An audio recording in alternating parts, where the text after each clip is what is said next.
Kamusta mga kabasketball? This is iSport Zone at mainit na mainit ang balitang Kai Sotto ngayon. Mga kabasketball, naglabasan nga ang mga video dito sa YouTube na nagsasabing aalis na nga raw si Kai Sotto.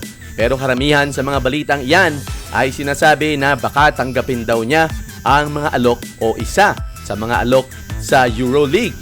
Pero mga kabasketball, mukhang hindi siya pupunta sa isa sa mga team sa EuroLeague. Hindi niya tatanggapin yata ang isa sa mga alok doon. Bakit? Dahil sa report ng ESPN5 ay magte-train daw siya sa US. Kung papansinin niyo mga kabasketball, ang inilabas niya sa kanyang social media, ang sinabi niya ay magte-train siya full-time, hindi training. Sa palagay ko mga kabasketball, ang paglalaro sa EuroLeague dahil iyon ay isang professional league. So sa salita niya na magte-train full-time ay mukhang hindi ito isang professional contract. Wala pang eksaktong detalye mga kabasketball at ang balita ay merong gagawing press conference ang Chooks to Go at ang pamilya ni Kai ngayong araw na ito. Pero according sa ESPN5, ang mga report ay magte-train daw si Kai Sotto hindi sa Europe kundi sa Amerika.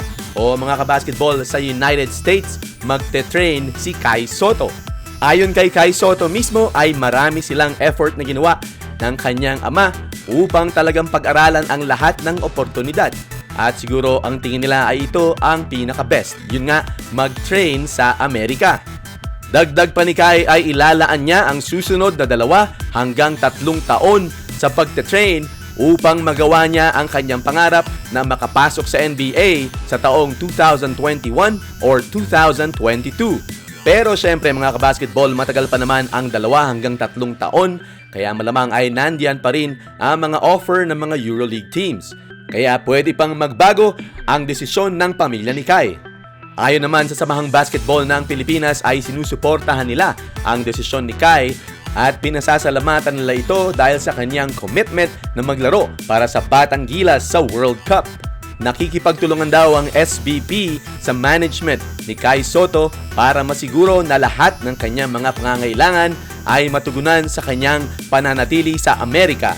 O yan mga kabasketball, ayon sa ESPN, hindi sa EuroLeague pupunta si Kai Sotto kundi sa Amerika siya magte-train. Isulat lang ang inyong mga reaction or comments sa ibaba, like or share this video, and don't forget to subscribe to this channel. This is iSport Zone.